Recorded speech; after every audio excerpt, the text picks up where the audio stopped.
बिस्मिल्लाहिर्रहमानिर्रहीम। स्टूडेंट, आज chapter number 12 का लेक्चर नंबर 24 जिसमें हम पढ़ेंगे मैथमेटिकली एक्सपेक्टेशन। आज हम डिस्कस करेंगे कि मैथमेटिकली एक्सपेक्टेशंस हमारे पास क्या होती हैं। फर्स्ट ऑफ ऑल मैं आपको इसकी डेफिनेशंस बताऊंगी, इसका फार्मूला बताऊंगी और mathematically expectation it's mean expected value जो हमारे पास होती है वो हम कैसे फाइंड कर सकते हैं, ये विद एग्जाम्पल हम सॉल्व करेंगे। अब स्टूडेंट, फर्स्ट ऑफ ऑल तो आपके पास आ जाते हैं मैथमेटिकली एक्सपेक्टेशन। एक्सपेक्टेशंस का क्या मतलब होता है स्टूडेंट? एक्सपेक्टेड वैल्यू, जो वैल्यू आप एक्सपेक्ट कर रहे होते हो।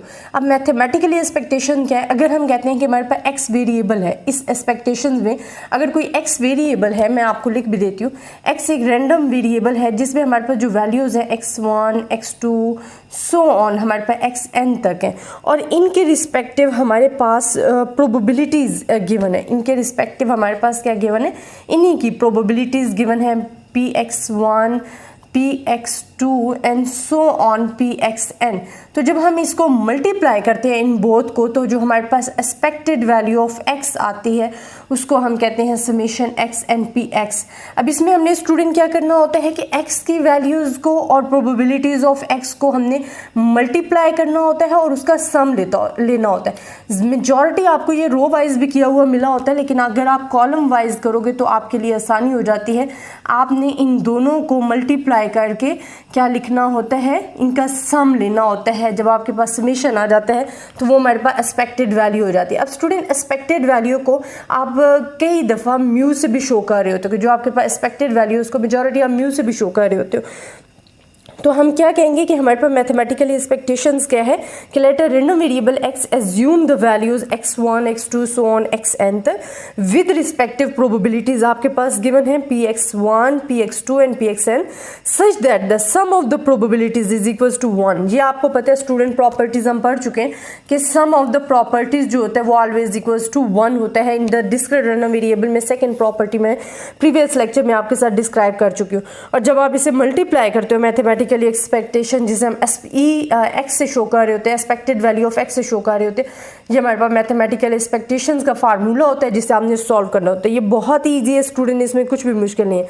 इसको हम क्या कहते हैं? मीन ऑफ द एक्स भी यूजुअली कह रहे होते हैं और डिनोट कर रहे होते हैं म्यू से, जो कि मैंने ऑलरेडी आपको लिखकर बता दिए। अच्छा स्टूडेंट, अक्सर आपके पास ये होते हैं कि जो रैंडम वेरिएबल्स होते हैं ना, वो एक्स और वाई के जरिए डिनोट किए जा रहे होते हैं, इंडिकेट किए जा रहे होते हैं। अगर आपके पास दोनों रैंडम वेरिएबल एक साथ आ गए तो फिर आप इसको शो कर सकते हो expected value of x is equals to mu of x, या आप लिख सकते हो expected value of y is equals to mu of y। ये सिर्फ और सिर्फ आप किस वजह से करते हो कि आपके जो दो वेरिएबल्स हैं, टू रैंडम वेरिएबल्स हैं, उनमें डिफरेंस जो है वो इंडिकेट हो रहा हो। ठीक है, तो यहाँ आपके पास expected value of x mu of x आ जाता है, expected value of mu of y। अब स्टूडेंट, इसी से रिलेटेड मैथमेटिकल एक्सपेक्टेशन से रिलेटेड मैं आपको एक एग्जाम्पल्स करवाती हूँ ताकि जो आपका कॉन्सेप्ट है मैथमेटिकली एक्सपेक्टेशन से रिलेटेड वो आपको क्लियर हो जाए। एग्जाम्पल सबसे पहले मैं आपको एक एग्जाम्पल करवाती हूँ ताकि आप लोगों को क्लियर हो कि हमने इसे फाइंड कैसे करना है। अच्छा स्टूडेंट, आपको वो कहते हैं कि जी हमारे पास फॉर एग्जाम्पल मैं प्रीवियस डेटा में से ही वैल्यूज़ ले रही हूँ। आपके पास x की वैल्यूज़ हैं जी 0 1 एंड 2। प्रोबेबिलिटीज़ भी उनके रिस्पेक्टिव गिवन है। वो अब प्रोबेबिलिटीज़ आपको क्या गिवन होती है? फार्मूलाज दे दिया जाता है, खुद डिस्क्राइब कर दिया जाता है। इससे रिलेटेड मैं आपको नेक्स्ट एग्जांपल्स करवाऊंगी तो आपको और मज़ीद समझ आ जाएगा।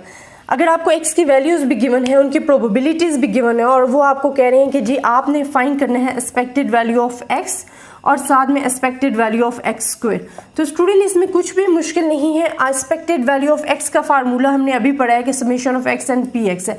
क्या हमने जो रैंडम वेरिएबल्स एक्स की वैल्यूज़ हैं उनको उनके रिस्पेक्टिव प्रोबेबिलिटी से मल्टीप्लाई करना है। तो यहाँ भी हम यही वर्ड करेंगे कि हमारे पास एक्स की वैल्यूज़ भी गिवन है, हमारे पास प्रोबेबिलिटीज़ भी गिवन है। हमने इन दोनों को क्या कर देना है?